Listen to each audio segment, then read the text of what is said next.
Alrighty, ladies and gentlemen, fellas, we are officially in the post-NFL season. The Super Bowl is now over, and I know. Keep it the opinions to yourself, right? The Super Bowl was a blowout. It wasn't great. I know I watched the game, but let's try and think about it this way.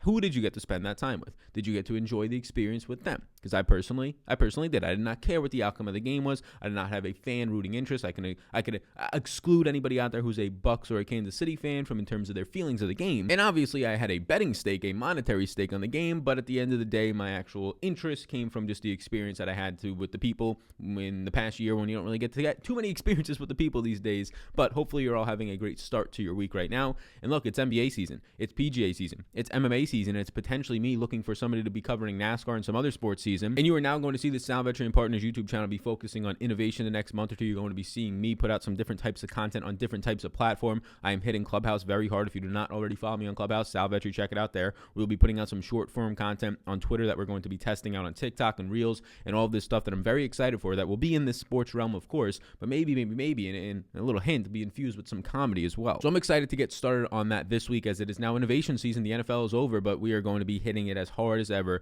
right now with these daily NBA shows in the morning and the NBA streams at 4 p.m. East Coast time during the week. And on the weekends, we usually push it to about 5 p.m. East Coast time. So be sure to hit the like, hit that subscribe, and that little bell. Make sure that bell's hit. Only 15% of people, which is above average for YouTube, right around 10 to 12% is on average. So we're above average for YouTube. 15% of people are subscribed to this channel. Hit that bell. It'll let you know when we're going live and posting content, so you do not miss out on maybe a question that you wanted to ask, or also a video that you wanted to watch. So I appreciate that on YouTube. I appreciate all the people listening on the podcast version. Before we get into it, the video is sponsored by our good friends over at SuperDraft, and they're running the $15,000 to first place contest yet again. SuperDraft is a multiplier format. So for example, today, a man like Jamal Murray, who is questionable, has a 1.55x multiplier. That means that you multiply his points. If he scores 20 points today, you actually multiply that by 1.55x, and he's going to get those bonus points, and those are considered his overall SuperDraft score and his SuperDraft points. So there's no salary caps. You can play whoever you want over on SuperDraft. That is the thrill of it, but you can't just play the studs, because they'll only have like a 1x multiplier. So if they score like 45 points, yeah, it's nice, but they only get a 1x compared to some other players getting a very nice value multiplier of like a 1.5, like a Jamal Murray, 1.7x, right? Things of that nature. They have a massive contest tonight. And the biggest thing, as I always say, is these contests do not fill. So check out SuperDraft, because if they're not filling, that's basically like playing people who are putting zeros into their lineups, because it's a guaranteed prize pool. The company in SuperDraft has to pay to fill that contest. So you are facing less people for the same amount of money, which just means that your chances of winning it are so much higher, and you're not going to get that. You're not going to get that literally anywhere else for a prize pool of $15,000 to first place. That's not happening on DraftKings.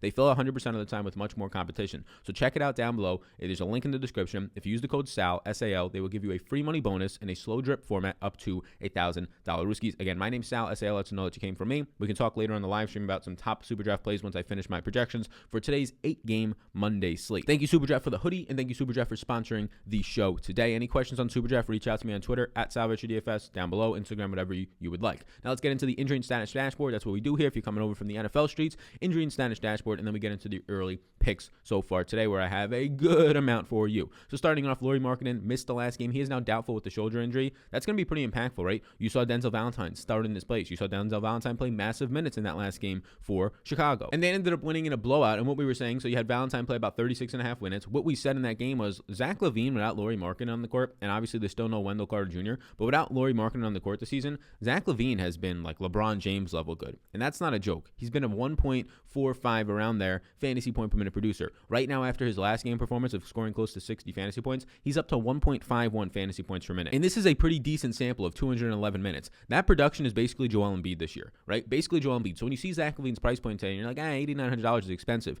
No, without Lauri Markkanen, without Wendell Carter Jr. out there, Zach LaVine's price point is not expensive for a guy who's averaging like 36 minutes per game and 1.51 fantasy points per minute. He sees a 33% usage rate. So all those things look really nice. Denzel Valentine picks up a lot of steam, averages 0.93 fantasy points per minute with no Carter and no Mr. Lauri Markkanen on the court. That is in 214 minutes of play. So that's good to see. And you saw the massive minutes of 37 minutes. And the nice thing to see about Denzel Valentine was the game did turn to a blowout. They ended up beating in that game Nikola Vucevic Orlando Magic by, I believe, 26 points. So they ended up winning by 26 points. And Valentine gets the blowout run. But it's not like he was just playing in blowouts. He was playing big minutes in the first half as well. He played, I believe, 10 minutes in the first quarter, and then he played 9 minutes in the second quarter. So he was playing massive minutes no matter what, and he was blowout proof. So a lot of guys are going to benefit from this directly directly Denzel Valentine joining the starting rotation, directly guys like Patrick Williams seeing a little bit more usage as well. Thad Young in that last game ended up coming off the bench. He still played decent minutes at 26, but his price point is up there, so I'm probably not going to be that high on him. Larry Nance has been out for a while now. You've been seeing Chetty Osman start at the 4. You've been seeing Jared Allen get a lot of run alongside of Andre Drummond. He's now going to miss 4 to 6 weeks with this finger injury. So that's just an update there. You go over to Denver and Jamal Murray. So this is some pretty big news for Denver today because they're down guards already, right?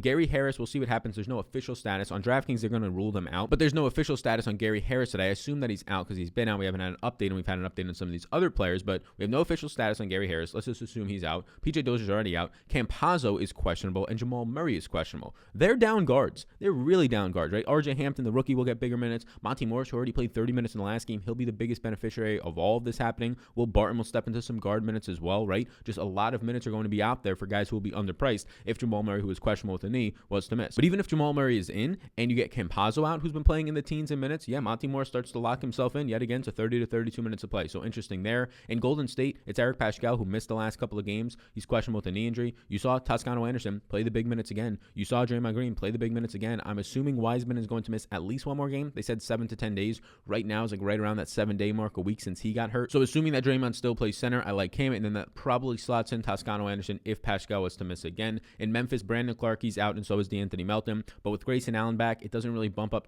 somebody that much. Like it gives Xavier Tillman a little bit more security in his minutes. You saw 24 minutes in that last game at Jonas Valanciunas in his first game back. Maybe he's going to be limited yet again. So it's hard to really see who this is going to bump up. It'll help Gorgie Dane get on the court more with no Brandon Clark out there. Kyle Anderson might pick up some more power forward minutes, right? And guys like Xavier Tillman and Tyus Jones and Grayson Allen will pick up some run, mainly probably Grayson Allen from Melton out, but it doesn't really make any of them fantastic plays. They all just kind of look good again. Dylan Brooks and Kyle Anderson, they all kind of just look like, okay, yeah, I can get them in if they're my last guy into my lineup. We can go over to Minnesota now, and in Minnesota, it's D'Angelo Russell, who continues to be questionable with his quad injury. Hancho Hernan Gomez, who's missed a lot of time right now, he's also questionable. Look, Russell, he's playing in some of these games that he's questionable, and he's not playing in some. Cat is still doubtful. We actually got an injury status update on Karl Anthony Towns. So if Russell's in at 7,300, sure, he looks decent. He looks okay in that price range. If he's out, elevate Malik Beasley. Elevate all these other guys, right? And Anthony Edwards, the rookie, and some other players on this team. In OKC, a team that was all banged up and injured, it looks like that they're still going to miss some guys in the rookie Theo Maledon, and Isaiah Roby is also out. So with Roby out, you had Al Horford missing the last game. Assuming that Horford's back, is not going to impact all that much. Like Kendrick Williams and Justin Jackson will just be picking up some more minutes with no Roby and no Maledon in the rotation, assuming also that George Hill is going to remain out. San Antonio, Lonnie Walker is going to be out with this illness yet again, and for some health reasons, so we can just track what ends up happening there in terms of their starting rotation. You had Lonnie Walker missing the last game. You had some bigger names, right? Aldridge has still been missing some of these games. You had Lonnie Walker missing that last game, so there's a lot of minutes to go around in the rotation. You're getting some pretty secure minutes is what I can say right now from a guy like Derek White. You're getting basically like 25 plus minutes out of a quality fantasy point per minute producer. You had Keldon Johnson start in that last game and Derek White, so they kind of went with this guard heavy lineup of Murray, DeRozan at the 3, and Derek White. Again, Derek White got 29 minutes of play in that game, and you got to see Patty Mills off the bench see 29 minutes without a Lonnie Walker out there. So that's appealing to see. You got to see Patty Mills actually close out that game that was relatively close. The Spurs won by 5 points. So the closing rotation for that team was Rudy Gay, Patty Mills, DeJounte Murray, Derek White, and DeMar DeRozan. A very guard-heavy approach against the Houston Rockets team that is not a big team. So that's going to be different depending on the team that you're facing. They had Cousins out there, that Houston Rockets team, no Christian Wood, and then it's basically like David Nwaba, PJ Tucker, Daniel House's other big men out there. So they were able to get away with this guard-heavy rotation when the Rockets are throwing out Oladipo, Wall, and Eric Gordon, right? Some smaller bodies as well. So what I take away from that is, yeah, you're going to be seeing probably 25, 24 plus minutes for Patty Mills. He looks like an okay value on a slate that doesn't have a shit ton of value right now. But the bigger thing was that Derek White got the start. They went with the guard-heavy rotation. I don't know if that was matchup reasons because of Houston, but just keep an eye on the starting rotation. If it's Derek White starting again,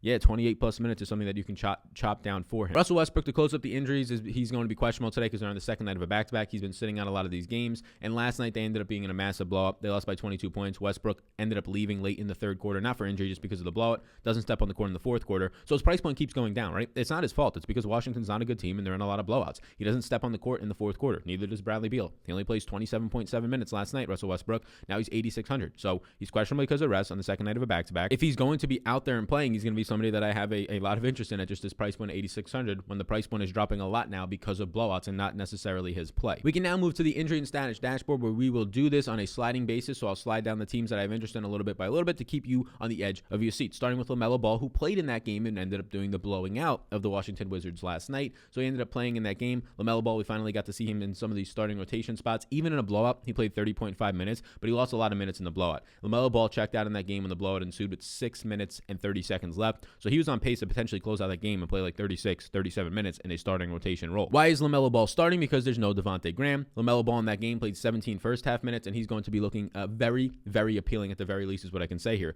LaMelo Ball this season so far is averaging 1.26 fantasy points per minute, and then he averages with no Devontae Graham a 25% usage rate and 1.21 fantasy points per minute, 32% assist percentage, rebounding rate above 16%. LaMelo Ball, even at $8,300, assuming that Graham's out again, we haven't had a status update here yet on him, I'm going to be liking LaMelo Ball today, and a lot of the Charlotte team looks good, right? Terry Rozier in the low 6K range, even off of a bad game yesterday because of some blowout run. PJ Washington right in that 5K range. Gordon Hayward continues to play bigger minutes. Malik Monk played 30-plus minutes with no Devontae Graham yesterday, but again, he did benefit from a blowout there, but still, he was probably in line to play in the mid-20s at his relatively cheap price point. So yes, so I like all those guys. All those guys will be in a player pool, but the guy who has a massive ceiling of 60-point triple-double, LaMelo Ball, I like the most right now. Next up, it's just run it back from 2 or 3 days ago when we made a video about this team that has a doubtful Lauri Markkanen, right? No still Otto Porter, and no still Wendell Carter Jr. So give me Denzel Valentine, who started and played 36.7 minutes or 37 minutes in that game. Tomas Satoransky also played 27 minutes, not because of the blowout. It was nice to finally see the former Wizard Tomas Satoransky get a little bit more run, so he's a little bit interesting from a value standpoint. But give me Denzel Valentine at $4,800 and give me Zach LaVine at $8,900 on a slate where there are your pay-up options. On this slate, you have your LeBron, you do have your Giannis and your Luka and your stereotypical pay-up options and a Jokic, right? I like those guys up there. I probably like Jokic the most right now early on. But if you can't get there with all the value, or maybe the second guy into your lineup,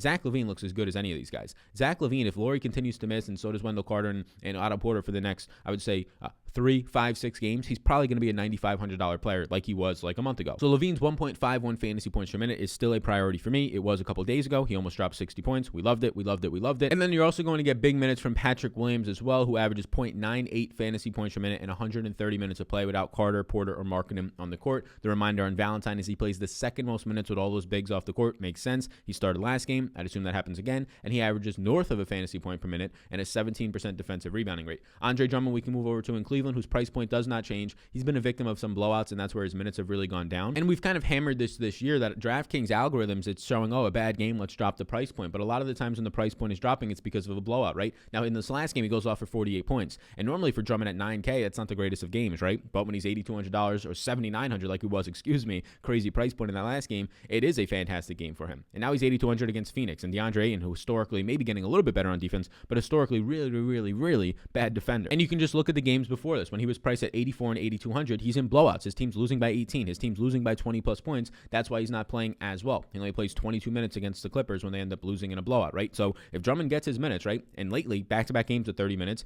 3 out of his last 4 games playing 30 plus minutes, that's good to see. If he gets his minutes, he's going to pay off an $8,200 price tag. Drummond is a clear yes for me. Outside of that, I think that Sexton's appropriately priced. I think that Garland's appropriately priced. I don't have any other interest in Cleveland early on. Moving over to Dallas, just to look at some value now, and it basically just comes from Mr. Maxi Kleber. Maxi Kleber, he ended up returning. He ended up being limited in his first game back. And then since then, if the games have been staying close, you're seeing nice minutes from him, right? He returns and only plays 18 minutes, then 32 minutes. Then they play in a 30-point blowout where nobody gets run in that game against Golden State. The first time they played him, only 20 minutes to play. But then in a close game where they win by 2 points against Golden State, 32 minutes out of Maxi Kleber. It's nice to see that the rebounds have been there, 8, 5, 7, and 8 since returning. Again, some of those games he's only playing 18 and 20 minutes, and he basically has one of his best performances of the year. Now, I don't want to chase that, and the price point did come up $600 since his last game, but on a slate, again, that lacks some value, and you get positionality with the forward spot, not just the center spot out of Maxi Kleber. He looks fine. Luka, of course, all these pay-up options are going to be in play for me, from your Giannis's, your Lukas, and your Jokic. Again, early on right now, I probably prefer Jokic. Monty Morris at 5,100, price point is indeed coming up, but these guys are still out.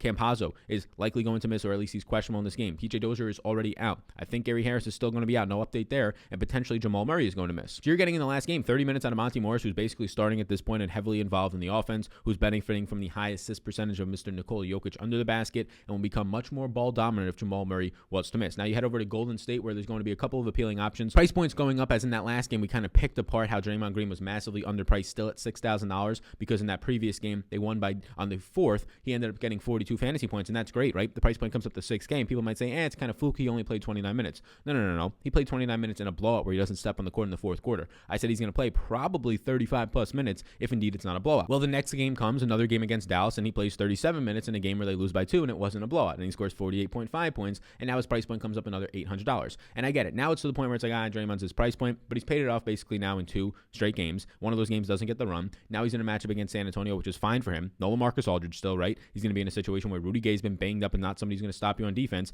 And yet again, assuming that James Wiseman is going to miss again today, no Kevon Looney updates to this point. Seems like he's going to be out a decent amount of time now. Assuming that's the case, well, Draymond Green at center again at 6,800 is way too cheap. And then if you get no Eric Paschal, well then Juan Toscano-Anderson, who played 30 plus minutes again in that last game, is somebody that I'm going to have interest in. So far this season, Toscano-Anderson is averaging 0.8 fantasy points per minute, but once you start to take a lot of these centers off the court, once you start to take off Eric Paschal himself, who is questionable today, we're going to have to track that status, you get Draymond Green's fantasy point per minute production spiking upwards. He's above a fantasy point per minute now. You're getting his rebounding rate spiking upwards, and you get Toscano-Anderson to start to average around like a 0.85 fantasy points per minute, which if you're playing 30 plus minutes at a relatively cheap price point is going to be appealing. Now, they're close to getting the price point correct on DeMarcus Cousins, but it is still not correct at $7,100, especially against Charlotte, especially in a matchup when you're facing Cody Zeller and Bismack Biyombo. So when you're going to get no Christian Wood, yet again is what the assumption is here, that he's going to be out. Yes, Cousins goes from $6K to $7K now, but I do believe that Cousins is an $8,000 player. They said he'd be limited to 30 minutes in that last game. It doesn't really matter. I was only projecting him for 29, and he still looked fantastic. He's a man who averages about 1.36 fantasy points per minute, a 24% usage rate, a 34% defensive rebounding rate, and over a 20% assist percentage. And oh yeah, they said they'll limit him to 30 minutes. They gave him the full 30 minutes. So it was fine to see him go out there and play his full 30 minutes. He didn't shoot well either, 5 of 12, so he got the volume, 42%. He had his 11 rebounds, and he scores you like 36 fantasy points at 6,300, and he's just fine for you, right? It's not a bad play at all at that price point. Now at $7,100, even if he goes out and gets you 36 points, it's not ruining your lineups by any means. It's not winning you anything. He's just fine for you, but you want those 40-plus point games. Well, when he actually starts to shoot a little bit better than 40%, which has been kind of where he's been lately, when he actually starts to shoot better, like we saw him the last time he was getting some starts, dropping 50 and 58 points, shooting 55%, and that should be something you expect with a player playing close to the basket. On the season, he's shooting a little bit lower true shooting percentage right now. It's just at about 49%. I expect that to come up to around the 55% if he keeps getting more run. John Wall, also fine. You got to see 32 minutes in the last game. The biggest thing for John Wall is, can his minutes get back up to 35 or 36? But at 7,400, he's fine at the price point. Prefer both of those guys to Oladipo right now. I think it's time to call the buy low spot on Mr. Chris Middleton here at $7,500 in a competitive game against Denver. Will be a difficult matchup for sure, but there's no Gary Harris again out there right now, maybe even no Jamal Murray, so it's a little bit less difficult out there. And you don't have Torrey Craig from past years who's been guarding guys like Chris Middleton in these types of games. Well, then Chris Middleton at 7,500, I think it's a decent spot to buy the low, buy the dip, right? 1.21 fantasy points per minute so far this season. The minutes are still there in competitive games. They've just been featured in a couple of blowouts as of late, and he's kind of just on this stinker for the last couple of games where he's not playing god-awful out there when he gets the run. He's just kind of getting you there slightly below. 7,500 for a guy who's basically been $8,200 most of the season for his production. For his right now 46.5% three-point shooting percentage is absolutely nuts. Middleton, I think there's a nice buy low spot here on him. Now, it's a crowded 7K range though, right? You have some of the guys from Charlotte. You have all these guys in that upper 7K range like your Kyle Lowrys and your Pascal Siakams. And then you have an $8,000 flat. Yet again, this player who's going to be fantastic. Yet again, this player who was just massively underpriced when he came back from injury. And Shai Gilgeous-Alexander in his last game out there at $8,000 flat. SGA is yet again going to grade out as just a very quality play. He gets a shooting guard eligibility, which is fantastic. His first game back from injury, it doesn't matter. He shoots over 20 times, plays 34 minutes. He ends up going out there and getting 55 fantasy points against that Minnesota team. I think he's fine yet again at $8,000. We just saw the minutes be there, right? 34 minutes. Okay, well, now I'm going to project you for 33, 34 minutes, and you're going to look really good at $8,000 for a player who so far this season, when he's out there and when he is healthy, is averaging 1.25 fantasy points per minute. And if you take George Hill off the court, who's next to him, who has a very high assist percentage this year and a decent fantasy point per minute production of right around 1 fantasy point per minute, if you take George Hill off the court, that only gets higher. He goes to 1.32 fantasy points per minute. And George Hill, as of right now, seems like he's going to miss. So SGA averaging like 1.3 fantasy points per minute at this 8K price tag, it's just ridiculous. He should be an $86 to $8,800 player. SGA would be the priority play for me in that 7K range, above that upper 7K range, like right around that Chris Middleton and above range. You can just put the record on repeat for the Spurs here. Again, Lonnie Walker is out, assuming Derek White does start again. Derek White looks like a nice value option. DeJounte Murray is going to be somebody that I prioritize at 1.1 fantasy points per minute. And then if you want to end up taking off Aldridge, maybe we get an update that Aldridge is going to be out there. But if you end up taking off Lonnie Walker and LaMarcus Aldridge so far this season, it's going to be a smaller sample, of course, because those guys have been playing a ton of minutes. But you get Patty Mills leading this team. That's where the minutes bump comes from at 0.91 fantasy points per minute, but leading the team with 355 minutes of play. You get DeJounte Murray basically seeing a similar overall usage rate and point per minute production of 1.1, but he's still too cheap at $6,800 for a guy who's going to play probably 30 plus minutes. Derek White now playing is cutting into his minutes, but with no Lonnie Walker out there, it's not a concern anymore. I expect around that 31, 32 minute mark for DeJounte Murray. But then the best play on this team continues to be DeMar DeRozan because he continues to lock in 34+ minutes of play. With no Aldridge or Lonnie Walker in the court, DeMar DeRozan is averaging 1.32 fantasy points per minute. So he's basically, for lack of or if you can't really picture that, he's basically what Shai Gilgeous-Alexander is, except he's $300 cheaper, right? He's seeing a similar usage rate of 30%. He's seeing an assist percentage of 38% in that 1.3 fantasy point per minute production. So if you ask me to pick between DeMar DeRozan and SGA, man, it's tough. I'm probably going to give the lean to SGA, even if he's $300 more expensive, but I like them all a lot. And why do I give the lean to SGA? Well, he's playing next to some guys that just don't have any chance, right? They just don't, they're not high usage players that he's playing next to today. Like Darius Bazley is like his biggest competitor. Al Horford maybe, right? When DeMar DeRozan does play with high productive players, right? Jakob Poeltl as a backup center is productive. You have DeJounte Murray, you have Derek White out there, right? You still have these guys who are going to be picking up. Patty Mills off the bench is a high usage player. So there's some guys that can take away from him, but both of these guys strongly in play. That's why right now the slate looks like a stars and scrubs slate, because you can play a DeMarcus Cousins, an SGA, and a DeMar DeRozan, and you're like, okay, I got these three guys in the 7 to 8K range. They all feel really, really good in my lineup for like honestly 45, 50 point upside. We can finish up the slate with a couple of teams here, and the interesting thing to be looking at is Chris Boucher and trying to understand what you're getting out of his minutes right now with the price point coming up. Is it something you want to jump on? And it's going to be something to picture, because 2 games ago he had a decent game and his price point went up, but it was mainly because of foul trouble. Now in this last game for Chris Boucher, he's played his most minutes in a while with 33 minutes. The problem is he ends up playing the final, I believe it was in that game, he ends up checking in midway through the third quarter and ends up playing the final 20 minutes of the game. That's a concern, right? He's not going to play 20 minutes straight. So me putting him on my early interest is more so just to talk about him at 5,400 as probably a fade here. So 2 games in a row, he's had good games. Well, the second game, 2 games ago, it was foul trouble that got him more minutes, and he was productive in those minutes. And now this past game, it was just basically blowout run. There was no foul trouble anywhere for Aaron Baines. It was basically blowout run. You had in the first half 12.5 minutes of play for Chris Boucher, about 12 minutes. But that's nice to see, because that means he's probably going to play 24 to 26 minutes, but 33 minutes is a little bit high. And now the price point's not necessarily in line. If you get 24 minutes out of Chris Boucher, he can score 40 points like nothing. So $5,400, he's kind of interesting here. If he's going to be unowned again, I'll be interested, because we did get those 12.5 first half minutes, which are appealing to see. But if the ownership spikes because people see the big performance in these big minutes of play, I know it's phantom minutes all the way up there at the 30+ range, I'm going to probably get away from it. And in Russell Westbrook, we already talked about it. Russell Westbrook, he's going to be questionable today, so just keep an eye on this, because again, it's the second night of a back-to-back. He's been missing some of these games. If he's out, of course, hop over to your Bradley Beals, who's down to 9K flat now because of some blowouts and Russell Westbrook returning, hitting his fantasy point per minute production from like 1.1 to like 1.35. So go get yourself some Russell Westbrook if he's active, and if he's not, in a fantastic matchup, by the way, against Chicago, who just have no bigs left. They're putting Denzel Valentine out there